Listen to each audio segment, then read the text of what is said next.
오늘의 그 내용은 보통 송영이라고 합니다. 영광송이라고도 표현하고 있는데요. 주기도문의 마지막 송영, 영광송. 근데 성경을 자세히 보면은 오늘 본문이 괄호 안에 이렇게 들어가 있는 것을 발견할 수 있습니다. 누가복음의 주기도문에서는 본문 자체가 없습니다.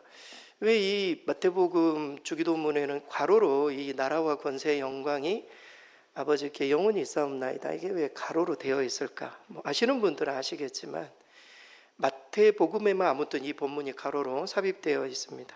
이유는 신약 성경의 원문이라고 할 수 있는 권위 있는 그런 많은 사본들이 있습니다. 처음에 원본이 있었겠죠. 그것을 이렇게 베꼈던 이런 사본들이 있는데, 권위 있는 사본에는 이 본문이 빠져 있기 때문에 이것을 예수님께서 말씀하신 것이라고 보기보다는 초대교회가 이 부분을 이렇게 삽입했을 것이다.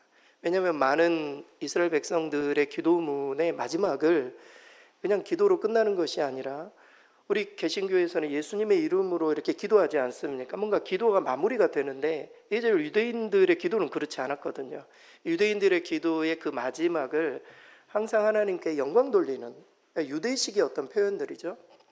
그래서 마지막을 예수님의 기도는 악에서 구하시옵소서 이렇게 끝이 나는데, 초대교회에서 이 뒤에 항상 기도 영광송, 송영 이 부분을 이렇게 삽입했을 것이다. 그래서 그렇게 괄호로 이렇게 기록이 되어 있습니다. 실제 헬라어 원문에는 이게 없어요. 실제 헬라어 원문에는. 그래서 한국 번역에 이렇게 같이 들어가 있다, 이렇게 이해를 하시면 되겠습니다.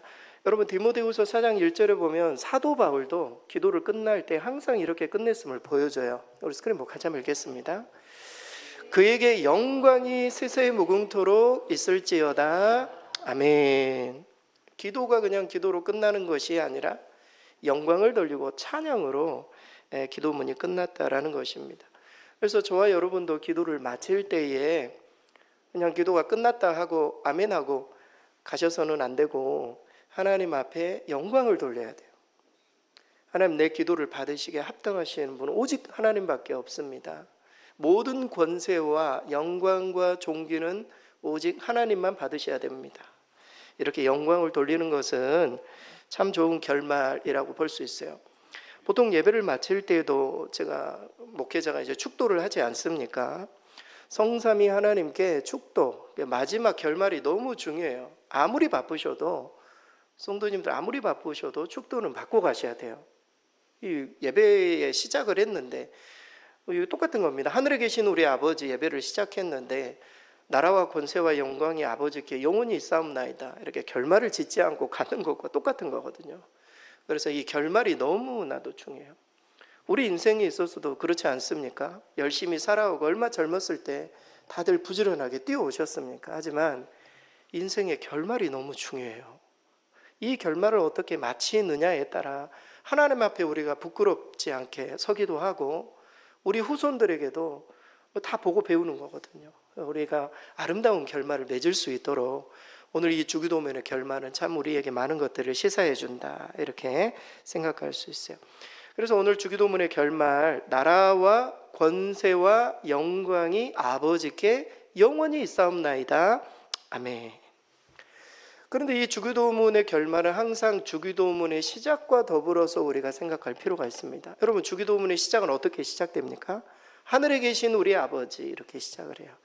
저는 이것을 손기도로 좀 정리를 해드리고 싶습니다. 우리가 기도를 할 때 오른손으로 주기도문을 시작할 때 하늘에 계신 우리 아버지 오른손을 들고, 기도를 마치고 난 다음에 나라와 권세와 영광의 아버지께 영원히 있사옵나이다 하고 기도를 마치는, 그래서 우리의 손기도로 이 주기도문을 좀 소개해드리고 싶어요. 하늘에 계신 우리 아버지, 그러면 이 기도 안에, 이 손기도 이 중간에 뭐가 들어있는가?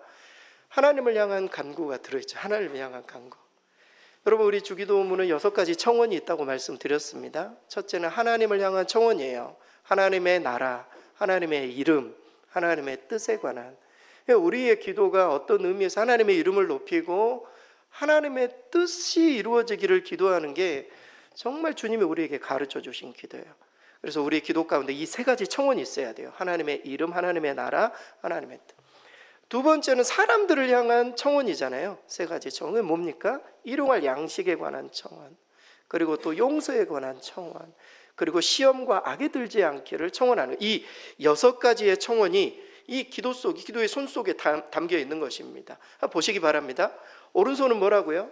하늘에 계신 우리 아버지, 그리고 세 가지의 하나님 나라의 정, 하나님 나라, 하나님의 이름, 하나님의 뜻, 그리고 세 가지의 우리 청원들, 그래서 일용할 양식, 그리고 또 용서의 기도, 그리고 또 시험과 악에 관한 기도, 그리고 왼손 마지막은 나라와 권세와 영광이 아버지께 영원히 싸움나이다.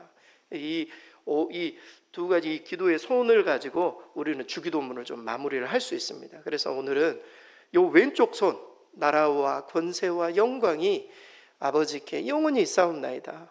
이 왼쪽 손에 담긴 그 의미에 대해서 하나씩 조목조목 좀 살펴보는 시간을 갖겠습니다. 먼저 이 송영, 나라가 하나님의 나라, 이 송영에서는 첫째로 나라가 하나님께 영원히 있음을 선포하는 그런 내용이 담겨 있어요. 이 세상의 모든 나라가 하나님의 다스리심과 통치 가운데 있기를, 이 모든 나라가 하나님의 것임을 선포하는 그런 내용이 이 안에 담겨 있습니다. 오늘 본문의 13절 말씀 우리 스크린 보고 같이 한번 읽겠습니다. 나라와 권세와 영광이 아버지께 영원히 있사옵나이다. 아멘. 나라, 이 나라는 헬라어로는 바실레이아라는 이 단어예요. 이 단어는 단순히 이렇게 영토를 의미하는 단어가 아니에요. 성경에서 말하는 바실레이아는 통치를 의미해요. 그러니까 다스리심을 의미한다고요. 그러니까 우리가 우리나라에 살고 있다라는 것은 우리나라의 헌법, 그러니까 어떤 법의 다스림을 받고 있는 것이죠. 그래서 하나님의 나라면 하나님의 다스리심, 통치, 이런 곳이 있는 모든 곳을 뜻하는 그런 단어입니다. 나라가 아버지께 있습니다, 영원히 있다, 이런 표현은 세상의 모든 나라가 하나님의 것입니다. 세상의 모든 나라가 하나님의 다스림과 통치를 받기 원합니다. 이런 기도가 마지막 기도 속에 담겨 있습니다. 실제로 하나님의 다스리심은 창조 세계, 그리고 또 우리가 살아가는 인간의 세계, 그리고 다시 오실 나라, 모든 나라, 이런 통치 아래에 하나님의 어떤 통치가 있죠. 또 하나님의 다스림은 공간적으로도 전우주적이에요. 전우주죠. 하나님은 전우주를 만드셨기 때문에 시간적으로도 영원해요. 하나님의 다스리심은. 여러분, 우리가 하나님의 나라가 우리 마음 가운데 임하면 그저 우리가 죽으면 끝나는 게 아니에요. 하나님의 다스리심이 저 천국까지 이어지는, 하나님의 통치는 영원한 나라임을 우리에게 보여주고 있는, 그래서 이 세상에 있는 모든 나라가 하나님의 것임을 우리가 선포하고 정말 그 나라가 되기를 갈망하는 그런 기도 제목이 이 안에 담겨 있어요. 여러분, 시편 145편 13절을 보면 이런 구절을 스크린 같이 한번 읽겠습니다. 주의 나라는 영원한 나라이니 주의 통치는 대대에 이르리이다. 주님의 나라는 영원한 나라예요. 여러분, 여기 다 우리 하나님의 나라가 여러분 마음 가운데 임하지 않았습니까? 천국이 우리 가운데 이미 임해 있어요. 하나님 나라가 이미 시작된 그 하나님의 나라를 우리는 하나님과 더불어서 영원토록 그 나라를 누리게 될 것입니다. 그 나라는 실제 존재하는 나라임을 성경은 말해줘요. 따라서 우리에게 정말 사명이 있다면, 우리가 이 세상을 살아가면서 사명이 있다면 모든 사람들이 이런 나라, 하나님의 다스리심과 통치를 경험하도록 하는 거예요. 이것이 사실 우리의 사명이에요. 우리 교회 안에 우리 모든 성도들이 하나님의 다스리심을 경험하는, 세상의 다스림이 아니라 하나님의 다스리심을 경험하는 백성이 되게 하는 것입니다. 예수님께서, 부활하신 예수님께서 많은 무리가 모였을 때 무리 중에 한 사람이 이렇게 묻습니다. 주께서 이스라엘 나라를 회복하심이 이때입니까? 예수님의 부활을 보고 난 다음에 사람들이 와, 진짜 메시아의 나라가 이제 시작되는구나 막 엄청 흥분해가지고 하나님의 나라 회복하심 이때입니까? 라고 묻자 주님이 때와 시기는 하나님의 손에 있다. 하지만 너희가 해야 할 일이 있다. 그러면서 그 유명한 사도행전 1장 8절 말씀을 가르쳐주고 있어요. 우리 스크린 보고 같이 한번 읽겠습니다. 오직 성령이 너희에게 임하시면 너희가 권능을 받고 예루살렘과 온 유대와 사마리아와 땅 끝까지 이르러 내 증인이 되리라 하시니라. 여러분, 정말 모든 나라가 하나님께 영원히 있기를 원한다면 우리의 사명을 결코 잊어서는 안 됩니다. 제가 목회자에서 복음을 전하는 것이 아니라 우리 성도님들 모두가 일터 속에서 사실은 다 증인이 돼야 돼요. 하나님의 나라가 이 땅, 하나님의 나라가 당신의 것입니다. 이 세상의 모든 나라가 정말 당신의 것이 되기를 원합니다. 이 고백을 우리가 삶에 실천하기 위해서는 우리 삶 속에 하나님의 나라를 직접 보여줄 수 있어야 돼요. 우리가 복음 전도도 전도지만 우리의 말과 행동을 통해서 직접 보여줄 수 있는 그런 주의 백성들이 되어야 할 줄 믿습니다. 그러기 위해서는 우리가 정말 하나님의 나라의 통치와 다스리심을 경험하고 있어야 돼요. 하나님의 다스리심, 하나님의 통치, 이것을 경험하고 있어야 돼요. 여러분, 그 20세기의 최고의 이 복음주의 신학자 중에 한 사람이었던, 제가 거의 처음 소개해 드리는 것 같아요, 성도님들에게. 이 제임스 패커라는 신학자가 있습니다. 이분이 쓴 유명한 책이 있어요. 하나님을 아는 지식이라는 책이에요. 어렵지 않은 책인데 신학교 가면은 다 읽어야 될 책이에요. 조직신학 책이기도 하고 좀 쉽게 읽혀질 수 있는 책. 우리가 정말 알아야 될 지식이 있다면 하나님을 아는 지식 아니겠습니까? 그래서 이 책이 유명세를 띠면서 이 제임스 패커의 신학이 알려지기 시작했습니다. 아니, 이분이 지금 돌아가셨어요. 그런데 89세가 되어서 이분이 얼마나 책을 많이 읽으셨는지 89세 때 시력을 거의 다 잃으셨어요. 그러니까 몸은 건강하신데 시력을 많이 잃으셨어요. 주변의 사람들이 너무 안타깝게 여겼어요. 그래서 한 기자가 이 목사님께 찾아가서 인터뷰를 하는데 인터뷰를 듣다가 목사님이 이런 이야기를 했다고 합니다. 하나님은 자신이 하시는 일을 다 알고 계십니다. 그리고 저의 실명에 대해서 안타깝게 여기지 마십시오. 저의 실명은 본부로부터 내려온 분명한 지시입니다. 이제 곧 오라는 그런 지시라는 겁니다. 저는 실명을 하나님의 사인으로 받아들입니다. 하나님의 갈 날이 얼마 남지 않았다, 그런 사인으로 받아들입니다. 그는 끝까지 좀 하나님의 통치와 다스리심을 주변에 있는 많은 사람들에게 알려줬어요. 사랑하는 성도 여러분, 영적인 어른이 된다는 게 뭘까요? 우리가 영적으로 어른이 된다는 것, 그것은 오랫동안 우리가 믿었던 것, 오랫동안 우리가 선포했던 것, 그리고 그 진리를 그대로 살아낸다는 거거든요. 교회를 오래 다니고 기도를 몇 시간 하고 이런 게 아니에요. 진리를 우리의 삶에 살아내는 거 있잖아요. 내가 지금까지 알고 믿고 선포하고 전했던 그 진리의 말씀을 하나님의 다스림 속에 우리가 정말 살아내는 것, 이것이 영적인 어른이 된다는 거거든요. 그래서 이 제임스 패커 이 어른을 통해서 많은 사람들이 그런 하나님의 다스리심을 경험했다라는 것입니다. 저는 이 자리 가운데 우리 모든 성도들이 다 영적 어른이 되실 수 있기를 바랍니다. 정말 아멘 소리가 작네요. 영적인 어른이 다 되실 수 있기를 바랍니다. 하나님의 나라가 당신의 것입니다. 우리의 삶에 하나님의 다스림 가운데 살아가기를 원합니다. 세상의 그냥 유행에, 세상의 큰 이런 것에 의해 왔다 갔다 하는 삶이 아니라 하나님 정말 하나님의 말씀에 기준을 두고 주님의 다스리심 가운데 살기를 원합니다. 우리가 기도를 마칠 때 하나님의 나라가 당신의 것입니다, 나를 다스려 달라, 이 기도로 마무리를 하는 것, 이것이 얼마나 중요한가 주님 말씀해 주고 있습니다. 두 번째로 이 성경에서는 권세가 하나님께 영원히 있음을 인정하는 그런 고백이 담겨 있습니다. 그러니까 세상의 모든 권세와 더불어 우리에게 허락하신 모든 능력이 다 하나님의 것입니다. 이 말이죠. 우리가 아무리 잘 나가고 막 능력 있고 사람들이 인정해줘도 다 하나님께 영광을 돌리는 모든 것은 하나님이 주셨으며, 이런 고백이에요. 오늘 본문의 13절 말씀 우리 다시 한번 읽습니다. 13절입니다. 나라와 권세와 영광이 아버지께 영원히 있사옵나이다. 아멘. 앞서 나라는 바실레이야. 여기서 이 권세라는 헬라어 단어는 두나미스라는 단어예요. 두나미스, 유명한 단어예요. 하나님께서 부활하신 예수 그리스도께서 제자들에게 주셨던 권세예요. 복음을 전할 때 능력 있게 하나님의 거룩한 사명을 감당할 수 있도록 하는 권세예요. 권능. 제가 이렇게 앞에서 복음을 전하는 것도 하나님의 권세가 없이만 할 수가 없는 거예요.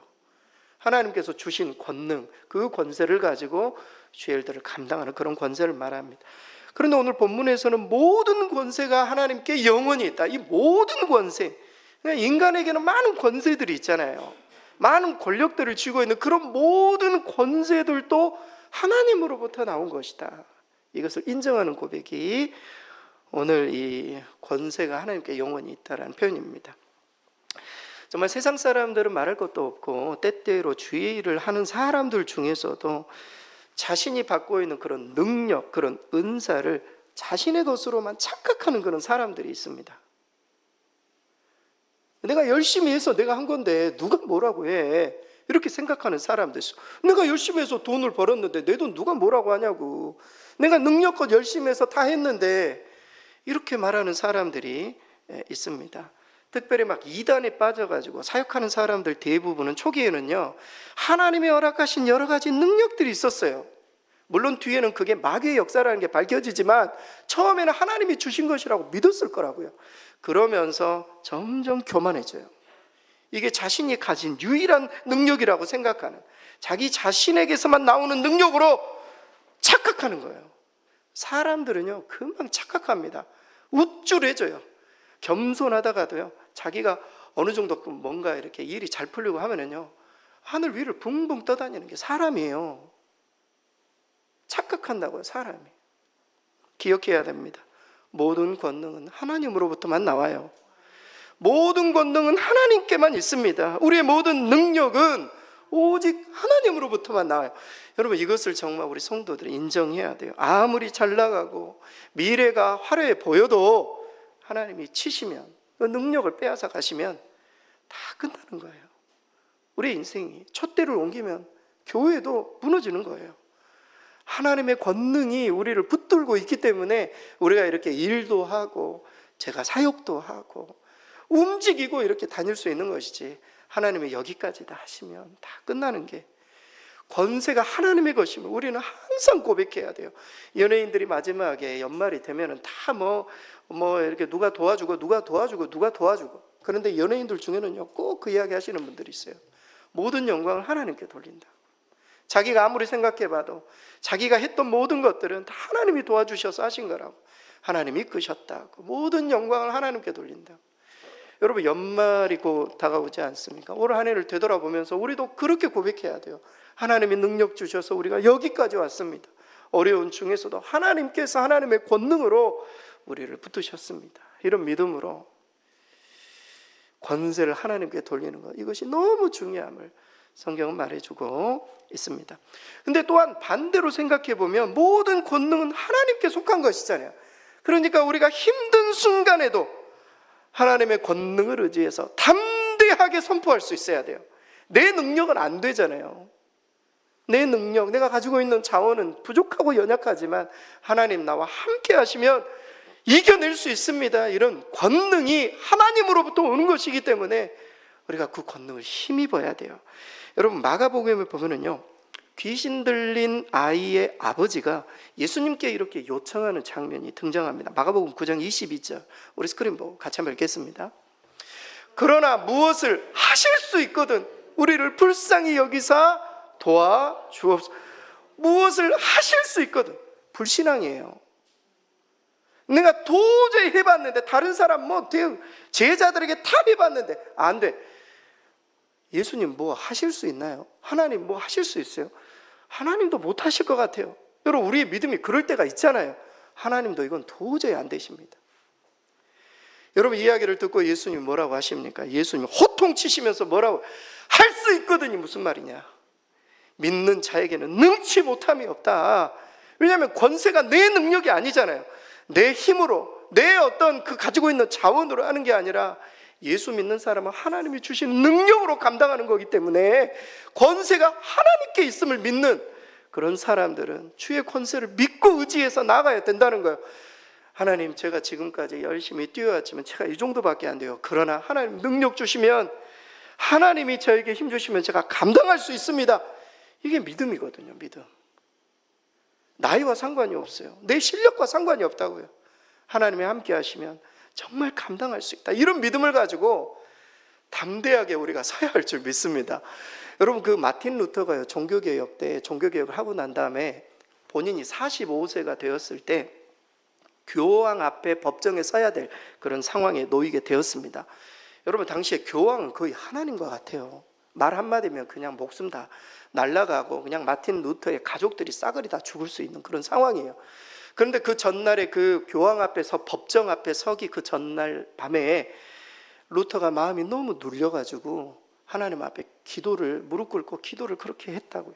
하나님 앞에 나를 좀 살려달라고, 제가 너무 낙심 가운데 나 죽을 지경이라고 그렇게 막 기도하는데, 놀랍게도 기도 중에 하나님의 무한하신 권세가 그의 등을 다 감싸더래요. 하나님의 권세가, 야, 네 능력으로 가면 아무것도 못해, 너 죽어, 내가 너와 함께 할 거야, 걱정하지 마. 하나님의 권세가 루터의 등을 감싸자 담대함이 생겼다는 거야. 담대함. 그래서 이 마틴 루터가 그 담대함을 담아가지고 그가 곡을 하나 썼어요. 그 곡이 뭡니까? 내주는 강한 성이요. 그 곡이에요. 찬송가 585장인 내주는 강한 성이요, 이런 곡입니다. 제가 한번 불러드릴게요. 내주는 강한 성이요, 방패와 병기 되시니, 큰 환난에서 우리를 구하여 내시리로다. 이 장수 누군가 주 예수 그리스도 만군의 주로다. 당할 자 누구랴 반드시 이기리로다. 할렐루야. 이겼어요, 마틴 루터가. 수많은 사람들 앞에서 본인이 믿고 있는 그 갈라디아서의 믿음, 그 로마서의 믿음으로 말미암은 의, 사람들이 아니라 전통에 의해서가 아니라 예수 그리스도를 믿는 믿음으로 모든 사람이 살림을 받는다. 그 복음을 교황 앞에서 전했다는 것 아니에요. 담대함으로. 여러분, 우리도 마찬가지 아닙니까? 세상의 권세에 눌려있으면 우리 아무것도 못해요. 아무것도. 그러나 하나님이 나와 함께 하시면 하나님의 능력으로 담대하게 기도하면서 나아갈 수 있는 거예요. 권세가 아버지께 영원히 있사옵나이다. 내 권세가 아니라는 거예요. 하나님의 권세라는 거예요. 그 하나님의 권세. 우리가 기도를 마무리하면서 하나님 나에게 주신 능력, 세상의 모든 권세는 다 하나님의 것입니다. 하나님께 돌려드립니다. 그렇게 믿음으로 항상 기도를 마무리하실 수 있기를 바랍니다. 마지막으로 이 송영은 모든 영광을 하나님께 돌린다는 고백이 담겨 있습니다. 이 세상의 찬양과 존귀와 영광을 받으시기에 합당하신 분은 하나님밖에 없습니다. 오늘 우리 찬양대가 찬양했던 고백이에요. 모든 영광을 하나님께. 오늘 본문의 13절 마지막으로 함께 읽습니다. 나라와 권세와 영광이 아버지께 영원히 있사옵나이다. 아멘. 영광이라는 단어는요, 외우기도 쉬워요. 헬라어로 독사라는 단어예요. 헬라어로 독사라는 단어입니다. 거룩하신 아름다움이란 뜻이 영광이라는 뜻이에요. 여러분, 이 땅에 속한 피조물들도 영광을 담고 있어요. 우리 권사님 기도하시면서 눈 이야기 하셨는데, 눈 때문에 힘드신 분들도 참 많이 계시잖아요. 그러나 눈이 내리면서 얼마나 눈이 아름다웠습니까? 영광을 담고 있어요. 꽃도 마찬가지예요. 꽃도 영광을 담고 있어요. 그러나 이 세상의 모든 피조물의 영광은 하나님의 영광을 반사하는 거예요. 영광 그 자체는 다 없어져요. 꽃도 시들어버려요. 눈도 그쳐버려요. 모든 영광은 하나님의 영광뿐이에요. 하나님의 영광, 하나님의 영광을 반사하는 거예요. 그래서 그 어떤 영광 스스로 취해서는 안 돼요. 다른 사람들이 잘하셨다고 영광을 막 나한테 돌릴 때, 여러분, 그 영광을 내가 취해서는 안 돼요. 정말 우리는 영광의 판사체일 뿐이에요. 모든 것은 하나님께서 하셨습니다. 하나님께서 나에게 생명 주시고 호흡 주시고 능력 주시고 여기까지 인도하셨기 때문에 하나님 모든 영광을 받으셔야 됩니다. 모든 찬양과 존귀와 영광과 감사를 찬양받기에 합당하신 하나님께 돌려드리는 것, 이것이 바로 영광을 하나님께, 영광을 아버지께, 영광의 아버지께 영원히 쌓옵나이다 라는 고백이 담긴 의미입니다. 그러나 여러분, 이 땅에서는 많은 사람들이 하나님의 영광을 가리우면서 삽니다. 하나님의 영광을 빼앗으면서 살아가려고 합니다.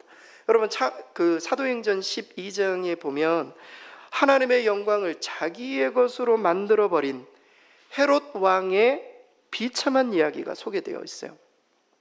헤롯 왕이 어느 날 사람들 앞에서 연설을 합니다. 연설을 하니까 사람들이 그 연설이 좋았는지 우와 신과 같다고. 헤롯이 그때 우쭐해져요. 자기가 신과 같이 막 사람들이 막 이렇게 추앙하니까 우쭐해져가지고 그렇지 내가 말이지 헤롯이 고개가 계속 올라가. 이것을 보시고 하나님이 치십니다. 사도행전 12장 23절 스크린 보고 같이 한번 읽겠습니다. 헤롯이 영광을 하나님께로 돌리지 아니하므로 주의 사자가 고치니 벌레에게 먹혀 죽으니라. 사랑하는 성도 여러분, 하나님이 받으실 영광을 자신의 것으로 가로채는 죄가 정말 얼마나 큰가, 이것을 우리에게 보여주고 있습니다.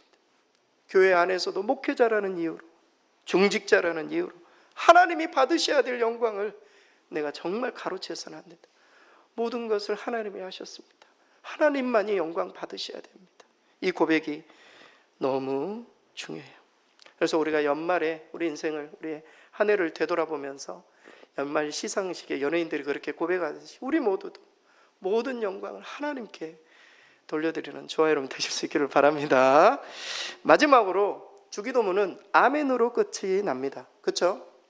나라와 권세와 영광이 아버지께 영원히 있사옵나이다. 아멘. 아멘이라는 뜻은 뭘까요? 아멘이라는 뜻은 진실로라는 뜻이에요. 원래는 진실, 진리라는 뜻이 그 안에 담겨 있어요. 아멘이라는 뜻은 세 가지 의미가 있어요. 첫째, 진실로 그러합니다. 진리입니다. 제가 이렇게 복음을 전하고 설교를 할 때 그게 정말 동의합니다, 이런 마음이 들면 아멘 하셔야 돼요. 진실로 그렇습니다. 두 번째는 그렇게 될 줄로 믿습니다. 이 안에는 믿음의 고백이 있어요. 아멘, 방금 선포하신 말씀 그대로 될 줄 믿습니다, 이런 고백이 있어요. 세 번째는 아주 중요해요. 제가 그대로 살겠습니다. 진리이니 내가 그렇게 믿으니 믿음으로 그치는 것이 아니라 내가 그대로 살겠습니다 라는 의미가 아멘에 담겨 있어요. 여러분, 주기도문이 마지막으로 왜 아멘으로 끝날까요? 방금 고백했던 모든 주기도문이 진실로 그렇습니다. 진리입니다.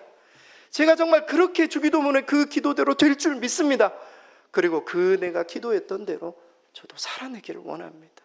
이 기도가 주기도문의 마지막 아멘 속에 담겨 있는 것이죠. 우리 성도님들도 설교를 들으면서 정말 저도 그렇게 살기를 원합니다 하면은 아멘으로, 오늘 선생님 아멘 많이 하셨으니까 아멘으로 큰 소리로 하나님 앞에 영광 돌려야 할 줄 믿습니다. 결론입니다. 주기도문의 구조가 오른손 하늘에 계신 우리 아버지, 그리고 6가지 청원, 그리고 왼손 나라와 권세와 영광이 아버지께 영원히 있사옵나이다. 아멘. 주기도문을 오늘 그냥 정리하는 겁니다. 주기도문을. 그래서 기도의 손을 우리가 모으면서 하나님을 향해 기도하고 또 다른 사람들을 위해 우리 모두가 바른 기도를 드려서 날마다 하나님의 공급하심과 응답하심을 경험하고 보다도 수준이 높은, 차원이 높은 하나님의 뜻에 맞는 기도로 나아가 복된 삶을, 하나님께서 예비하신 복된 삶을 살아가시는 저 여러분 되실 수 있기를 바랍니다.